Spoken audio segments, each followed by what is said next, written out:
Começando mais um Antenados na Geral aqui na tela da Boas Novas, com muita alegria em receber você nesse dia bonito, nesse dia agradável que o Senhor fez. Que Deus abençoe, te guarde, que Ele resplandeça seu rosto sobre ti, que Ele tenha misericórdia de ti e, como sempre, te dê a paz. Não troque nada nesse mundo pela paz. Preserve a paz de Deus no seu coração, porque reino de Deus não é comida nem bebida, é paz, justiça e alegria no Espírito Santo. Essa é a minha palavra para você no início do programa de hoje.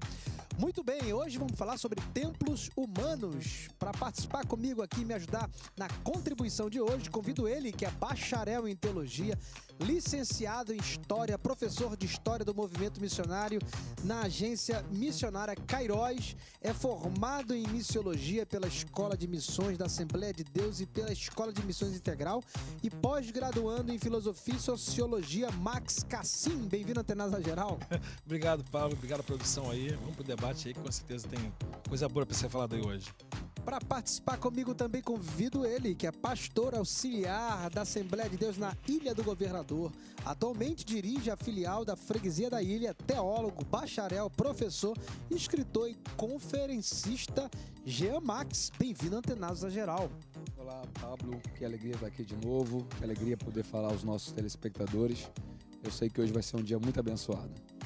Ele também, que é pastor presidente da Segunda Igreja Batista de Santa Cruz, é pastor interino da PIB do Marco 7 e é coach também, Ivan Cunha. Bem-vindo, Antenados.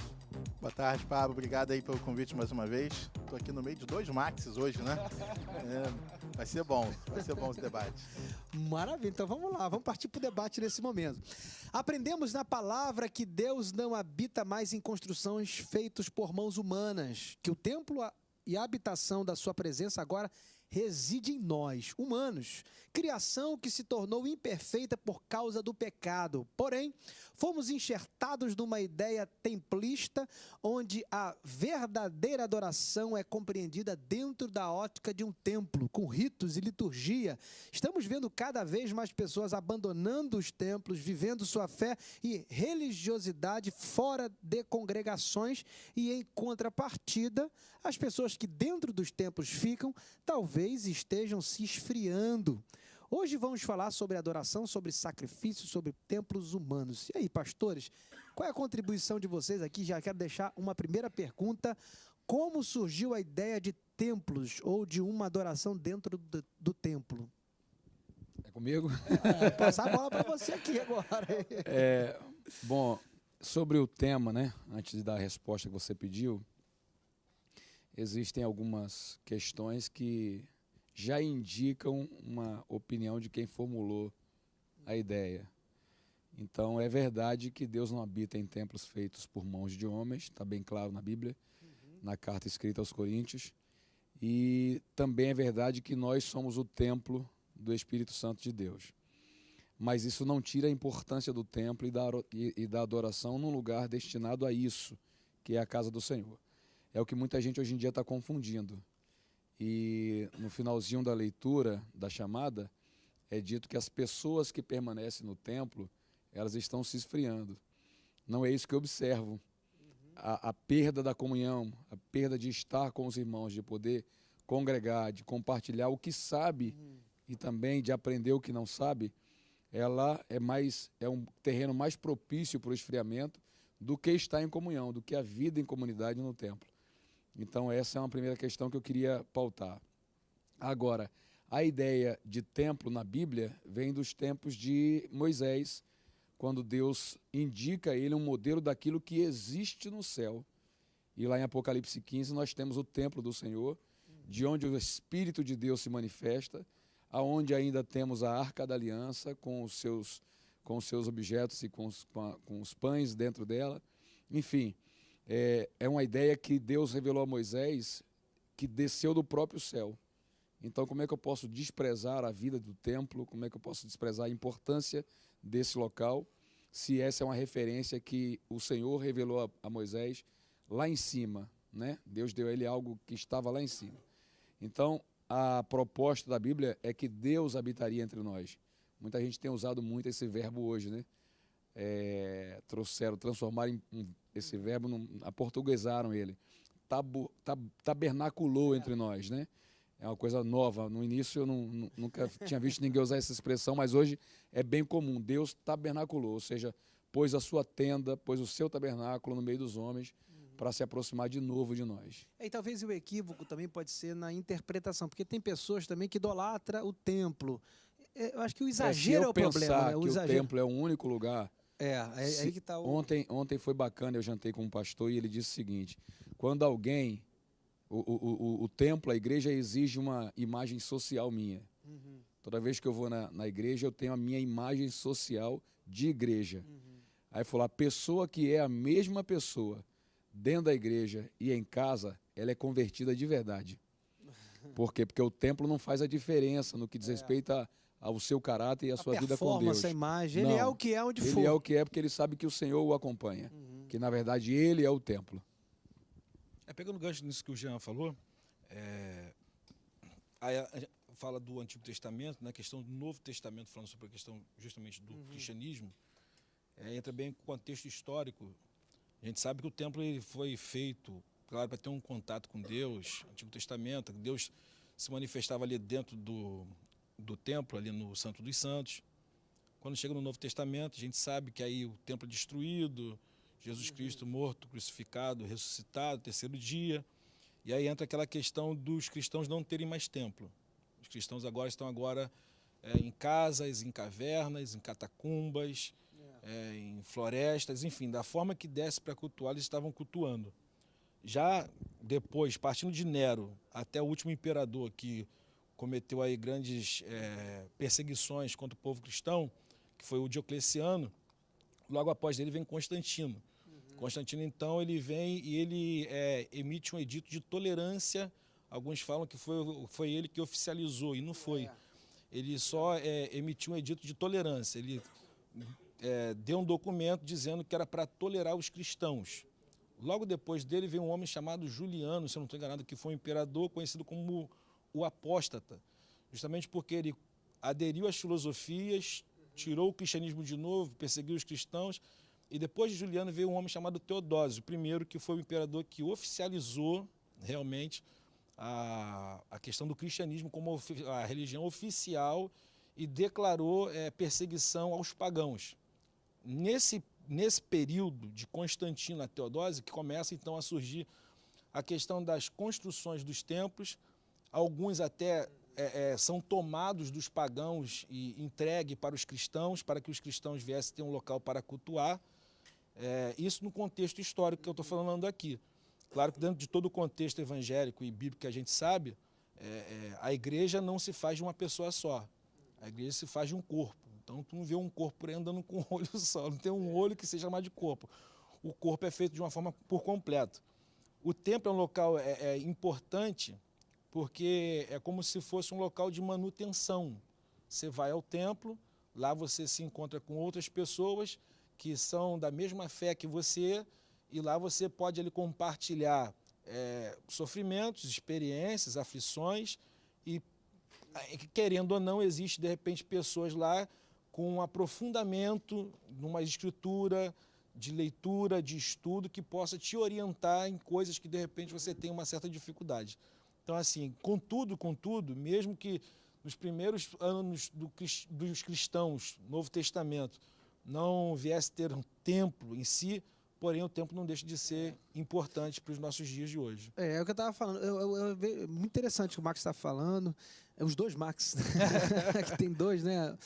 Mas o extremo que é o problema, né? O extremo que traz o problema. Porque tu vê que aqui a visão saudável é boa, a visão bíblica é boa, faz bem, mas o extremo que é o problema, quando a pessoa começa a impor, dizendo que não há salvação fora do templo, e de que se o cara está fora do templo, ele vive com aquela culpa, porque tem pessoas que acham que se sente culpada porque ela não está dentro do templo. Eu atendo gabinete de pessoas aconselhando que ela está trabalhando muito, está num período da vida de estudo, de trabalho, que ela não está conseguindo ir muitas vezes na igreja. E nos aconselhamentos elas me dizem que estão se sentindo culpadas, se sentindo frias, se sentindo distantes de Deus porque não estão conseguindo ir para a igreja. Mas a vida delas continua temente, piedosa, santa, frutificando. Então, as pessoas se sentem culpadas por não frequentar a igreja como gostaria. E eu acho que esse extremo que é o problema. O extremo, o Pablo, ele acontece muito pela falta de conhecimento. Quando a gente confunde o real significado das coisas, a gente tem uma tendência a supervalorizar ou a desvalorizar cada uma delas. Eu vou pegar a fala dos dois Max hoje, do Jean Max da e do esquerda Cassim. e da esquerda e da direita. Quando o Jean fala da questão do templo revelado por Deus para Moisés, não é a figura de templo que a gente tem hoje.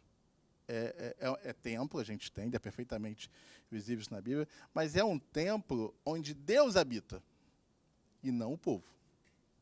É diferente do que a gente tem hoje. Quando a gente chega no Novo Testamento, a gente vai ver Cristo trazer a questão da comunhão e da vida dele. A igreja de Cristo, o evangelho de Cristo, não tem templos. Você não vai ver Cristo habitando em templos, levando a igreja dele, que ele formou no evangelho, que ele nos ensinou, habitando em templos. Você vai ver isso acontecer, a igreja de Cristo, em Constantino, ali pelo século III, 312, 316. Constantino começa a lutar por isso, e era uma luta política. Na verdade, Constantino queria governar tudo e todos, religião, política, exército. Foi um cara muito à frente do seu tempo, isso é fato. E quando acontece a legalização do cristianismo, o que a gente vai ver é o que o Max falou. Esses cristãos tomando conta dos templos pagãos e usurpando, né, e usando esses espaços chamados de templo, e aí nascendo o templo cristão. Mas Cristo, não há essa nomenclatura de templo. O que não quer dizer, né, para não parecer que eu sou contra o que a gente tem hoje, porque eu não sou, o que não quer dizer que Cristo não se reunia em lugares, em prédios. É esse entendimento que vai gerar o erro no entendimento. Vamos lá. Se eu entendo que não é um templo, se eu entendo que é um prédio, eu tiro o poder do prédio. Se eu coloco templo, eu dou poder a ele. O que a gente tem hoje são locais, prédios, para que a igreja de Cristo se reúna. E se a igreja de Cristo se reúne para quê? Se reúne para ter comunhão, se reúne para adorar, se reúne para falar com Deus também. Mas eu falo com Deus quando estou reunido com meus irmãos e quando eu estou sozinho no meu quarto. Eu sou cristão reunido com a igreja, meus irmãos, eu sou cristão quando eu estou sozinho, eu sou cristão quando eu estou trabalhando. O entendimento ele é favorecido quando eu sei aonde eu habito, quando eu sei que não é um templo, é um prédio, que não tem poder nenhum. Porque se a gente dá poder para o prédio, a gente começa as heresias. Mistificar. Começa a mistificar tudo. O altar é poderoso, o púlpito é poderoso, ninguém toca no ungido do Senhor. Aí começa as heresias, que não estão em Cristo, que Cristo não fala sobre isso. Viver fora da instituição, existe algum problema?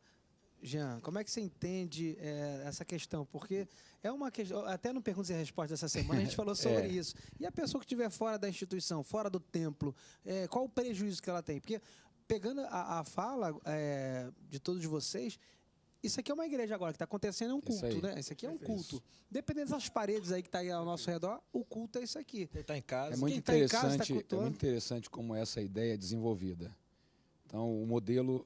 Foi bem dito pelo pastor Ivan, o modelo foi entregue a Moisés e ele era móvel, ele acompanhava o povo, né?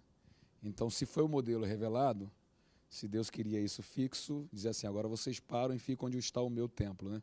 Mas ele era móvel, por quê? Porque a ideia de Deus era estar no meio do seu povo. Mas a gente tem que lembrar também que esse mesmo modelo revelado tinha uma estrutura eclesiástica que cuidava e administrava ele. E o povo ia ao encontro de Deus naquele lugar, com os seus sacrifícios, com as suas ofertas. Então, o leigo tinha acesso ao pátio, ao átrio, e os sacerdotes iam um pouco mais além. Então, a gente conhece bem essa ilustração. Mais à frente, no segundo livro das Crônicas, no capítulo 6, Salomão, então, estabelece o templo fixo. Era um sonho do seu pai. E na consagração ele já ora dizendo assim, eu sei que o Senhor disse que não habitaria. Ele faz referência a uma declaração do próprio Deus que você nem encontra na Bíblia, onde Deus disse isso. Era uma ideia que já existia entre eles. Eu sei que o Senhor disse que não habitaria em templo feito por mãos de homens, já que o céu nem te pode conter e tal, fez toda uma analogia sobre Deus, mas o Senhor disse que escolheu Davi, meu pai. E aí ele aproveita esse gancho para pedir que o Senhor escolha aquele lugar, que ponha os olhos ali, que trate aquele lugar como um lugar especial.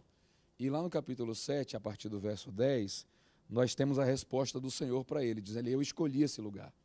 Deus realmente toma aquele lugar como um lugar especial e disse, para sempre os meus olhos estarão postos aqui, os meus ouvidos. Esse templo que Deus escolheu passou por muitos momentos difíceis, foi destruído, foi reerguido, foi destruído outra vez, tem lá um pedaço de pedra para o pessoal buscar o Senhor. Então, mas a palavra daquele lugar ainda está estabelecida. No livro de Atos, que eu até tenho ministrado sobre isso lá na nossa igreja, no livro de Atos nós temos no início um lugar só. Atos 5:42, nós temos um lugar só. A igreja se reunia todos os dias, né? A igreja, corpo, no templo, no singular, e nas casas. Então, reuniu a igreja. E agora ela tinha 2 lugares específicos para se reunir, no templo e em suas próprias casas. Casa está no plural, templo no singular. No capítulo 9, no verso 14, essa igreja já está no plural.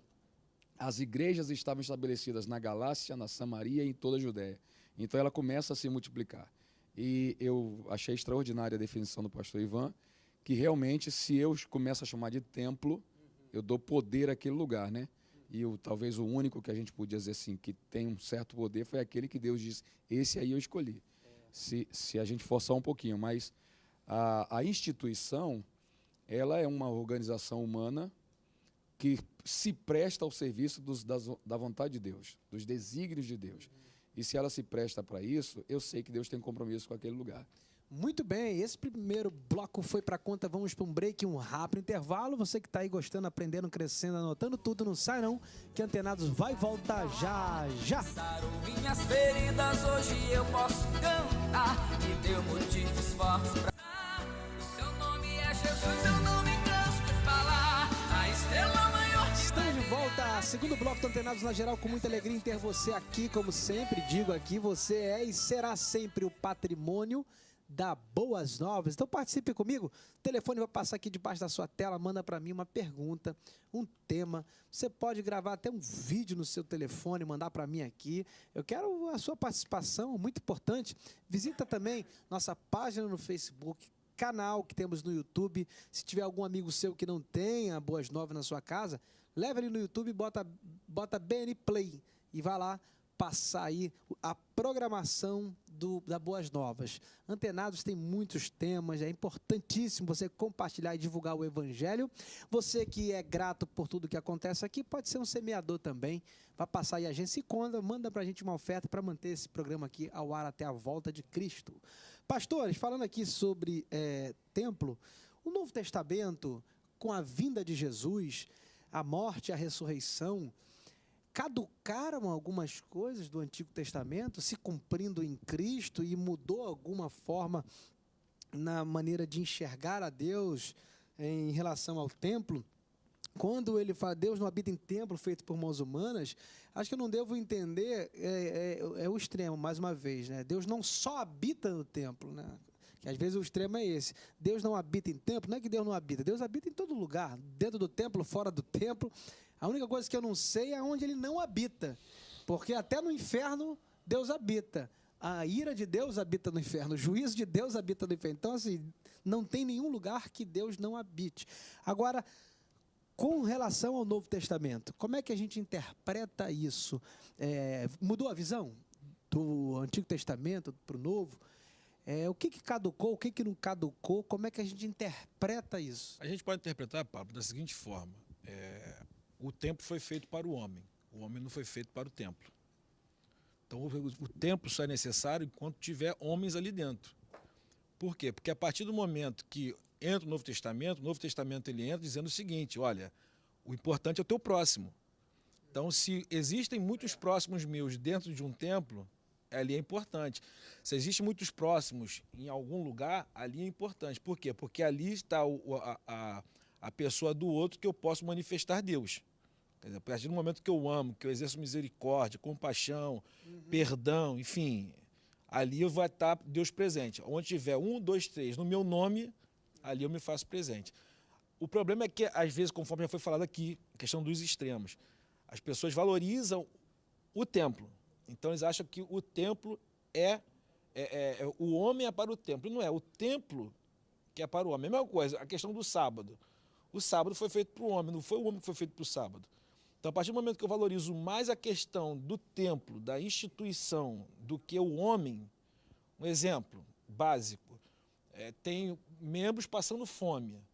Pô, mas eu quero botar um púlpito de ouro. E eu vou botar o púlpito de ouro porque é o templo. Eu vou deixar os membros passando fome. Então, quer dizer, não está correto isso. Jesus, inclusive, fez uma referência direta a esse tema quando falou que algumas pessoas dizem isso aqui é corban, isso aqui é consagrado ao templo. Isso aí. E deixa o pai e a mãe, né, ele citou até um caso extremo, o próprio pai e a mãe passando necessidade. Por isso que ele não honra pai e mãe, porque está priorizando o templo. O próprio Coisas Davi fez valendo isso. mais que homens. O próprio Davi fez isso no Antigo Testamento, quando sentiu fome e não tinha pão, e o sacerdote deu os pães do templo para ele comer com os seus soldados. Então, Jesus elogia isso. Uma coisa interessante que eu vejo, assim, posso estar até equivocado, mas eu vejo as pessoas na Bíblia toda mostrando cultos fora do templo interessante, como, por exemplo, o bom samaritano, que não era, era até mal visto, muito mal visto, por sinal. Ele ali na parábola, né, que sendo criada, ajudou o necessitado, pegou elementos de culto, que é pão e vinho, que era o elemento do culto do Antigo Testamento, e foi lá, mostrando que o próximo é o altar dele, né? Deus quer ser amado no outro. Deus quer ser visto sempre no rosto do outro. Você vê em Atos 10, quando Pedro encontra ali com Cornélio, dizendo que Deus não faz acepção de pessoas, aí diz que aonde há temor, Deus recebe aquele que o teme.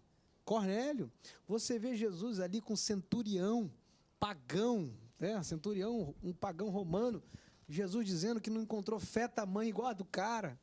Você vê... Interessante que ele estava pronto para entrar na casa dele. É. Eu irei. Ele que conhecia a questão cultural, né, sabia que Jesus, como judeu, não podia entrar, ele que impediu.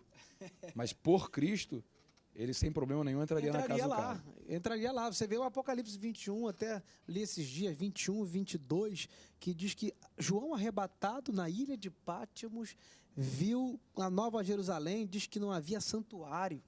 O santuário era o Todo-Poderoso, era o Cordeiro.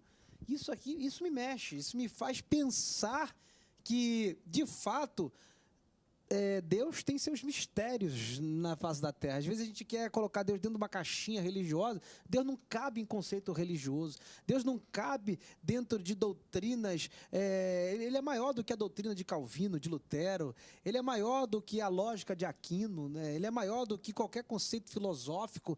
Deus extrapola os conceitos humanos. Então, eu não posso julgar ninguém assim. O cara que está lá servindo a Deus fora da igreja, como a gente falou aqui no início, eu acho que é fundamental uma congregação saudável, um pastor, irmãos saudáveis, mas eu posso entender que Deus tem seus mistérios para além das quatro paredes da igreja, salvando, libertando e usando. Eu só vejo que são coisas diferentes, né? Nosso tema fala do templo, mas eu acho que são duas coisas diferentes: templo e congregar. Acho que são coisas diferentes. As pessoas que hoje usam, né, o artifício de problemas com o templo, com a instituição, e se dizem, são os denominados Cristo em casa, enfim, estão na frente de uma televisão e dizendo que não precisam congregar, basta crer em Cristo, esses estão pregando e falando contra a Bíblia. Porque a Bíblia, Jesus manda congregar. Congregar é Tá? bom senso, Então, é fundamental, é porque, bíblico. Se parece que é a mesma coisa, mas não é. O problema é a idolatria do lugar. Como a gente falou, dá poder àquele lugar. Mas o prédio, ele é essencial. Onde que eu reúno 500 pessoas? Na minha casa? Na chuva, na praça? Não, gente, eu vou reunir no prédio. No prédio que a igreja é dona, que a igreja se reuniu e comprou, ok? E pode ser o prédio confortável, sim. Por que eu tenho que passar calor se a igreja pode colocar um ar-condicionado, os irmãos reunidos juntos, vão lá e compram? Isso, Bem nada comum. disso é ilícito. Isso está tudo ok. Não congregar que é o problema. Porque congregar é o que fortalece o corpo. Congregar é o que faz com que o ser humano evolua. Quando Cristo institui a igreja, Cristo está instituindo a igreja em paralelo à família. Toda vez que Cristo pega a igreja, ele aponta para a família. Na família você cresce, na família você evolui, na família você tem as primeiras brigas, na família você aprende o que é amor, na família você aprende a perdoar, na família você aprende a tolerar, tudo dentro da família. A igreja é a mesma coisa. E sabe o que é interessante também? Que a instituição parece que é inevitável. É inevitável não ter a instituição, sabe por quê? Semana passada me chamaram para dar uma palavra na casa de uma querida irmã lá da igreja. Eu fui lá. E aí cheguei lá, tinha umas 4 crianças na sala, gritando. E aí tinha uma mãe cuidando das 4, eu já pensei, olha aí, já tem um departamento infantil sem pedir para ter departamento infantil. Tinha que separar. Aí já tinha alguém cuidando de uma criança. Aí vamos dizer que na semana seguinte, essa pessoa queria assistir, aí teria que botar uma outra pessoa. Aí já ia virar escala, né? Aí eu quero dar uma palavra para os jovens que estão ali naquela reunião. Aí já seria um culto específico, uma reunião específica. Então a instituição, ela já vai se formando naturalmente. Isso Paulo O problema ensina na é quando organização dos cultos. a organização deixa de ser o organismo. Aí vira só a estrutura mecânica e perde a essência, que é exatamente as relações sem humanas. alma, né? Um corpo sem alma.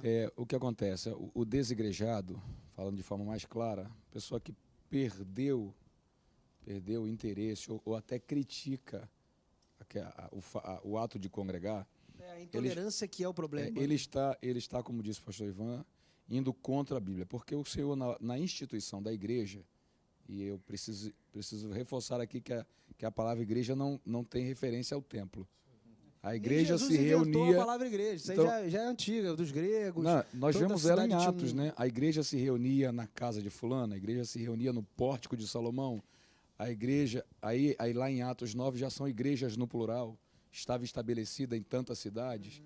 Então, essa expressão, ela é neotestamentária e é a história dos Atos. Mas ela não é o templo.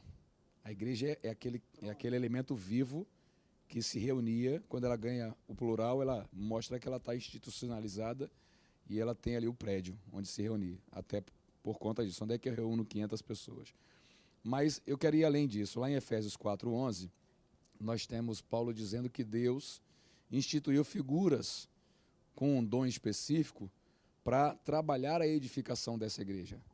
Então, se eu me recuso a congregar, eu desprezo, né, os dons, os talentos dessas pessoas específicas que estão ali no corpo, à disposição dele para o seu crescimento. Então, quando eu sou um desigrejado, eu digo que isso não tem importância. Eu digo que eu sozinho sou um apóstolo, eu sozinho sou um pastor, eu sozinho sou um evangelista, um mestre, eu faço tudo isso em minha própria função, quando isso não é verdade. E lá em Provérbios, Salomão diz, aquele que se isola, ele deixa muito claro, é egoísta, né? E se levantou contra a verdadeira sabedoria. Por isso que o pastor Ivan falou muito bem, ele está contra o que a Bíblia diz, quando ele se desigreja. Essa aqui é legal também, por exemplo, a gente olhar com bons olhos para a instituição. A organização, quando é saudável, ela é boa. A estrutura humana, ela é boa quando é utilizada de forma saudável. Você vê Paulo pegando a estrutura romana para dividir ali os cargos. O sistema episcopal ali do Novo Testamento é só por questões de organização, não tem nada sagrado, é mais para organizar. Então, a organização é boa, é saudável quando é saudável, porque também o cara se acha o papa da parada, né? Aí quer sair mandando todo mundo, aí o problema é sério. Posso dar um pequeno testemunho, né? A gente tem muitas pessoas que começam a frequentar a nossa igreja e não são membros, né?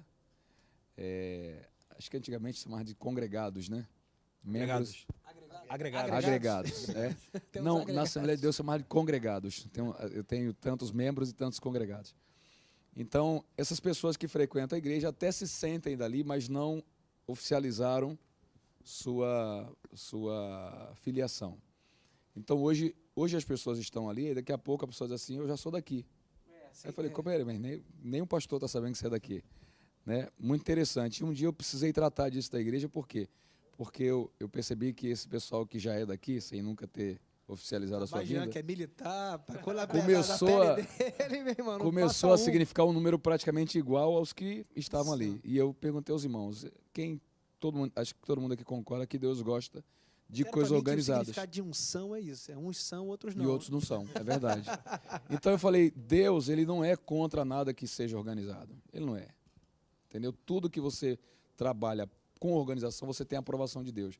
E eu disse aos irmãos, vocês têm toda a liberdade, a porta da igreja está aberta, vocês podem entrar e sair quantas vezes quiserem, podem se sentir daqui ou se sentir visitante.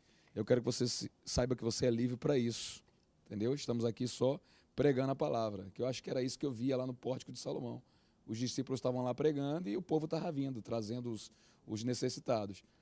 Então eu estou ali para isso, esse é o meu papel como pastor.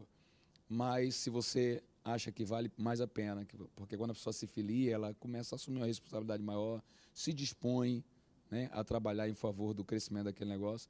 Então eu assino embaixo nessa ideia de organizar, vale a pena. Né? Olha aí, ó, 1, 2, 3, 4. 4, 3, 2, 1. Boa contribuição já. Tem mais uma perguntinha aqui. Vamos lá, pastores Max.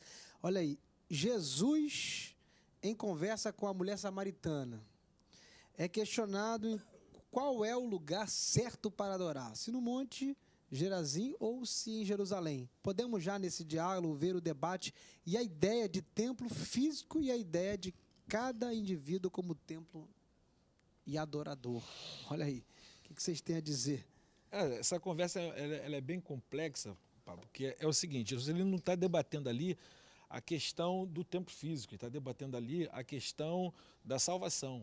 Ele está falando ali o seguinte, olha, os samaritanos, a gente sabe da história dos samaritanos, foi a parte do reino do norte que acabou se misturando pelo exílio durante o reinado de Senaqueribe, da Síria, e acabou ficando ali aquele misto de gente, aquela mistura de gente. Tanto é que a própria Bíblia vai dizer em Crônicas que eles tiveram que trazer um sacerdote porque apareceu um leão e começou a matar os outros na terra. Então eles trouxeram um sacerdote lá do exílio para tentar ensinar eles como deveria adorar o Deus da terra.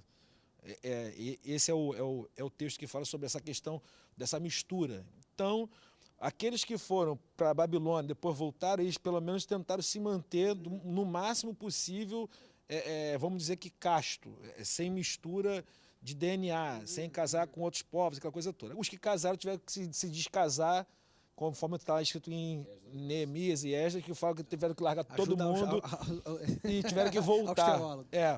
E aí a Bíblia vai dizer que os samaritanos eram uma mistura, os judeus guardaram a questão que o Messias viria de Judá, se mantiveram então separados disso. Então ali a discussão é que os samaritanos queriam adorar a Deus, porém a salvação vinha dos judeus, não viria deles. Quando a mulher ela pergunta justamente isso, ela está querendo dizer, mas vocês falam isso, a gente diz isso. E Jesus ele fala o seguinte, olha, chegará uma hora, e a hora é essa, porque era ele. Que nem lá, nem cá. Então, tipo assim, acabou. A questão agora é que quem deveria vir, veio, que sou eu. Da onde deveria vir o Messias, veio. Quem deveria vir, veio. Então, agora acabou. Justamente porque ali havia justamente o quê? Um culto, que a gente sabe que havia ali bezerros de ouro ali em Israel, eles cultuavam um bezerro de ouro dizendo que era o próprio Deus. Então, era um culto totalmente deturpado, sem conhecimento algum do que era Deus. E Jesus vai dizer para eles, vocês adoravam porque vocês não conheciam. A salvação veio da gente. Tipo assim, se vocês quisessem cultuar, vocês deveriam vir em Jerusalém cultuar. Mas agora, fica tranquilo que agora nem lá e nem aqui. Agora sou eu. Eu sou o Deus encarnado. Eu sou o Filho. Eu sou aquele que vim para morrer pelos seus pecados. Eu sou aquele que vocês devem glorificar ao nome. Então Maravilha aí, Ivan. Foi boa a explicação do Max, né? Quase que sem retórica. Quase que sem retórica. Não tem réplica, né? Não é para ter réplica. A questão da adoração... É mais com a contribuição do Jean Max também. Jean Max. A questão da adoração hoje é muito do que o Max falou. Ela está em Cristo, gente. Não, vamos lá. Para adorar no templo é quase que adorar o bezerro. Se eu entender que é o templo que tem poder. Isso aí. A adoração, ela é a Cristo. Como que eu adoro a Cristo? Eu adoro a Cristo com a minha vida. Como é que eu culto? Que eu acho que eu começo a cultuar? Que dia que eu cultuo? Quando acorda. A hora que eu acordo, minha vida precisa ser um culto a Deus. Para além da reunião, né? Então, a partir da hora que eu acordo, minha prerrogativa de vida, agradecer ao Senhor porque mais um dia amanheceu. O que eu vou fazer a partir de agora? O que Cristo faria. A prerrogativa de todo cristão precisa ser essa, a adoração é essa com a minha vida. Se as minhas atitudes são as atitudes de Cristo, eu estou adorando a Eu Cristo. sempre digo que Deus anda nas ruas, né? Deus é o Deus dos encontros humanos, das praças, das vilas, das ruas, da E a gente estrada. tem oportunidade de adorar Ele o tempo todo. O tempo todo, No toda sinal hora. de trânsito, na fila do banco, trabalhando, quando o meu chefe vem me cobrar algo injusto. Quando você é minha ofendido, é oportunidade de maltratado. adorar o Senhor. É tipo Quando assim, você é a gente tá- amaldiçoado, e a gente tá perseguido, essas são as E a gente privilégios está do- deixando claro com isso que uma coisa é adorar e a outra é reunir com os irmãos. são duas Então, coisas tudo bem, para me reunir com os irmãos, eu tenho um lugar bacana, vamos Adorar é honrar. servir, né? Adorar não, adorar eu vou adorar o tempo Individual, inteiro. isso aí. Isso aí, ele falou, não importa o lugar, tem que ser só em espírito e em verdade. Verdade. Muito bem, mais um break, o papo sempre crescendo aqui. Você que está aí, não perca não. Tenados volta já, já. Jesus é a felicidade. Alô, sou eu te ligando pra saber como você está. Por ilusão, o tempo tá correndo, o relógio não para. Estamos de volta, terceiro bloco do Antenados na Geral, falando aqui sobre igreja, templo, onde Deus habita. E esse é o papo de hoje aqui, importante dizer que Ele habita em todos os lugares, dentro de você. Eu não conheço lugar onde Ele não habita, porque Deus é Deus, Ele habita em todos os lugares. Muito importante, eu falei aqui também que Ele habita até no inferno, porque a ira de Deus, o juízo de Deus está lá. Olha como é que é sério isso aí, viu? Pastores, qual o significado de um verdadeiro adorador? Olha aí, a gente está falando do adorador no templo, mas já entendemos que o adorador, o Jean até falou aqui, que é a vida, é o dia a dia. Como é que a gente pode conhecer um verdadeiro adorador? Quais são as práticas de um verdadeiro adorador? Como é que ele pode se tornar um verdadeiro adorador? Porque adorador não se restringe à música, que também ficou esse, né? Não, o adorador é aquele que faz expressões faciais, levanta a mão, dá glória a Deus. Está muito para além disso. Isso aí tá o mínimo, no mínimo, do básico do adorador, está para além disso. É muito maior do que isso, né? Como é que a gente pode entender, Ivan? Eu busco adoradores que me adorem em espírito e em verdade. Espírito de Deus, palavra de Deus. O adorador de verdade é que vai ser identificado quando você identificar dele a vida de Cristo, quando você identificar dele as atitudes de Cristo.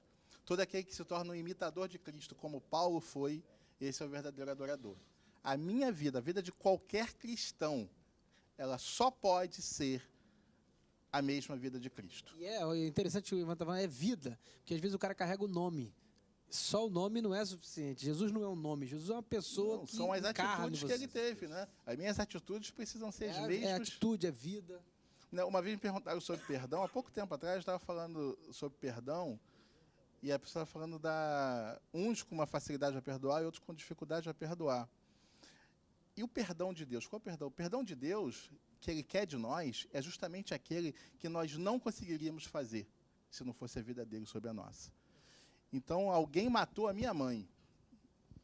Humanamente é impossível perdoar.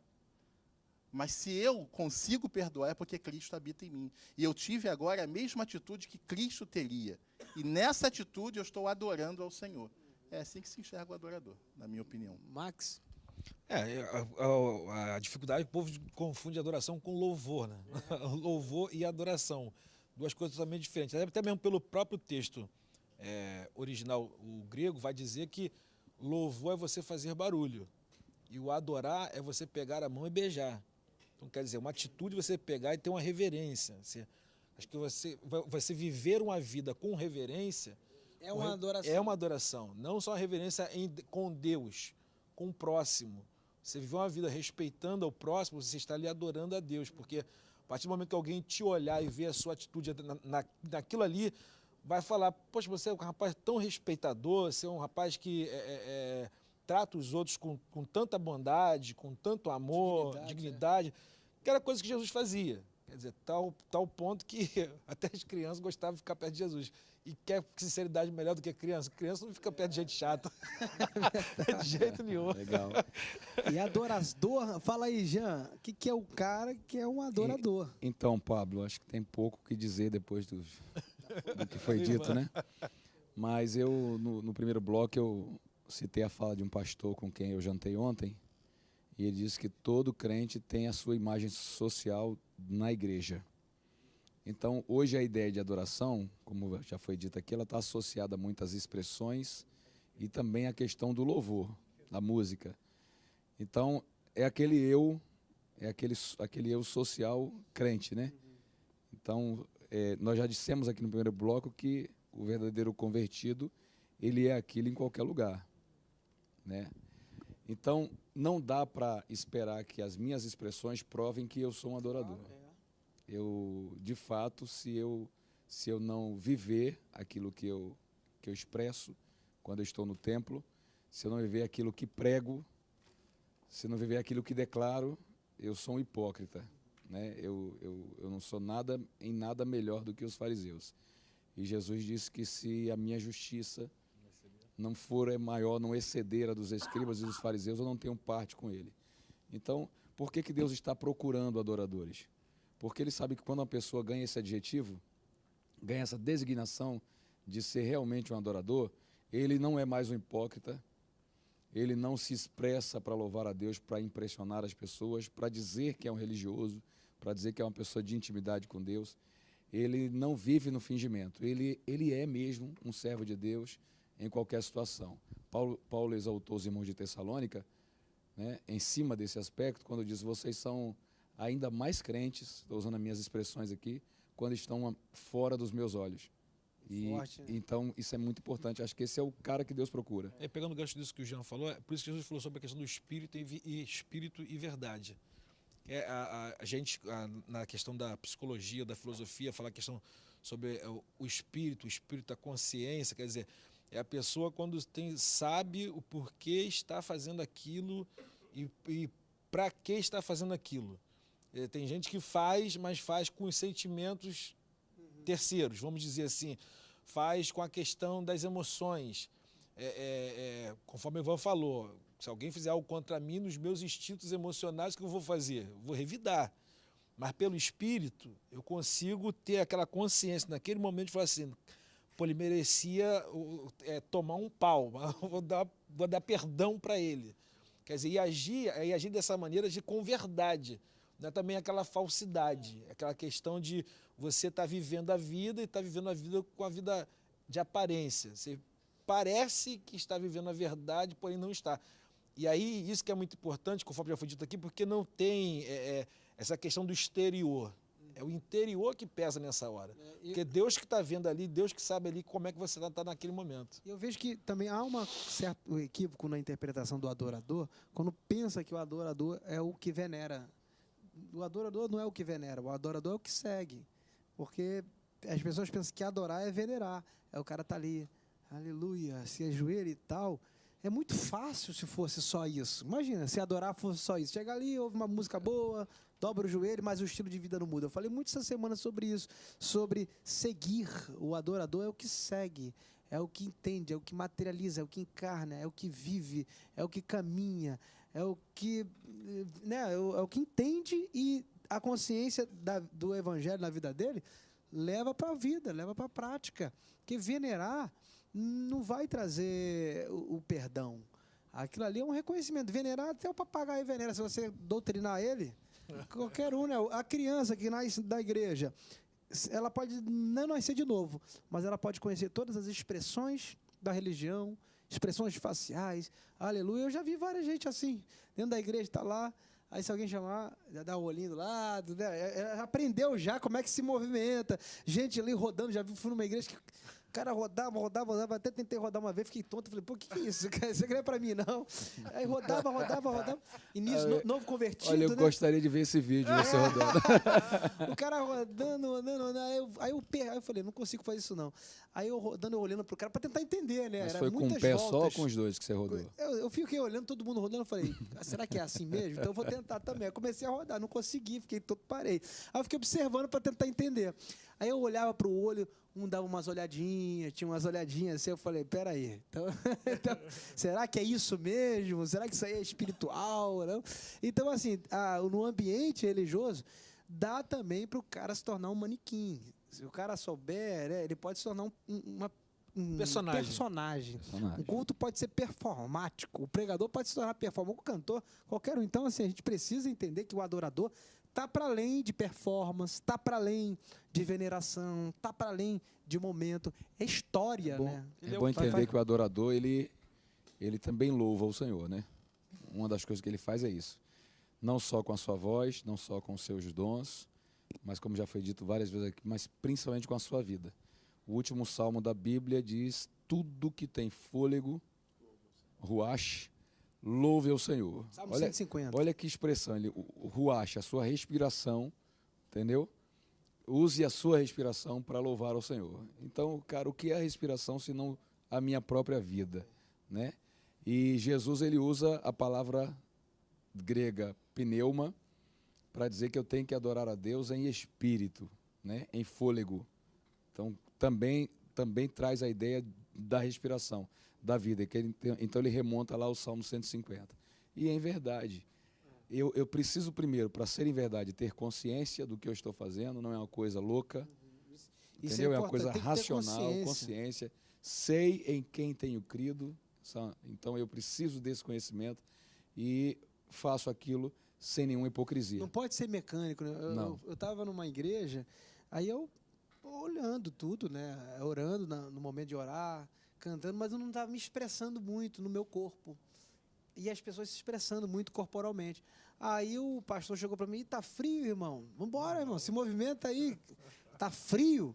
Eu não entendi aqui, eu tô frio, eu tenho que me movimentar. Para mim, culto é a vida é o culto, é na existência. E aí eu fico entendendo que isso gera até culpa em algumas pessoas, se elas entenderem errado. As pessoas, aí acaba gerando forçação de barra. A pessoa fala em língua forçadamente, ela se mexe forçadamente, tudo vira um teatro. Aí o cara não é verdadeiro, ele se torna um hipócrita, um adorador hipócrita. E aí que vem a culpa, por quê? Porque ele não consegue manter esse ritmo. E ele sabe que quando ele sai do ambiente do templo, ele perde o porquê disso. O porquê continuar adorando. Então ele é realmente um sepulcro caiado. Ele tem aparência, né, para quem interessa a aparência, ele tem aparência, mas por dentro ele está morto. Isso não adianta. O Pablo estava falando sobre veneração, me fez... Quer chamar? Vou precisar para um break. Já estão aí pedindo para chamar, mas você fica com a palavra aí no quarto e último bloco. Não sai daí! Tem mais um bloco aí pela frente. Vamos finalizar com chave de ouro. Antenados vai voltar já já. Essa chuva é diferente, a chuva de unção. Vai andar de carro de fogo como Elias andou. Eu vou. Estamos de volta no quarto e último bloco ao som do forrozinho de Jesus. Aí tem os forrozinhos de Deus aí, né? Tem funk de Jesus.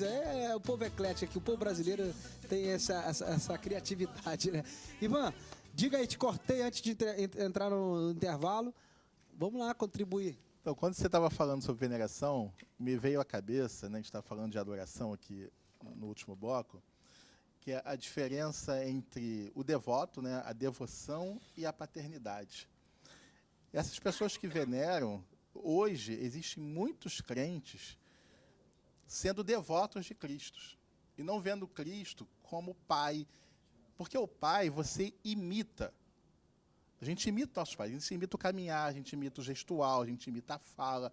A gente quer ser exatamente igual ao nosso pai. Quando a gente é devoto de algo que a gente somente venera, a gente segue, a gente... até faz culto em nome dele, mas a gente é incapaz de viver a vida dele. Então, eu achei importante a gente falar sobre isso na adoração. Por exemplo, São Jorge. São Jorge foi um homem de Deus, o Santo Jorge. Só que fizeram dele... Isso, o problema está nos devotos dele, não nele. Não nele. Ninguém quer imitar o cara. Não, exatamente. De ser um mártir, de se entregar por Cristo. Se fosse imitá-lo, seria muito bom. Porque aqueles que adoram a Cristo, verdadeiramente imitam a vida de Cristo. Senão trata Jesus como um amuleto. Igual a Santa Teresa, Santo Antônio, Santo não sei o quê. É seguir, viu, povo brasileiro? Seguir Jesus é o caminho. É seguir a Ele. Ele é o caminho, a verdade e a vida. Fazendo um resumo, daí, Max e Jean Max, um resumo aí do que do programa de hoje, sobre templo, sobre adoração. O que você diria hoje para o povo brasileiro em relação a esse tema tão importante? Eu diria que é importante congregar, fundamental, né? Não é bíblico. A gente pegou até uma cola no intervalo aqui sobre a colinha do Hebreus 10 aqui, né?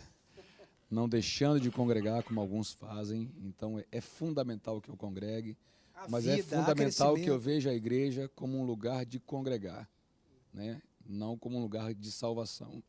A igreja não me salva, a igreja é um lugar onde eu amadureço, onde eu sou edificado pelos múltiplos dons que o Senhor distribui, né, quando reparte os seus talentos ministerialmente. E eu sou igreja onde quer que eu esteja.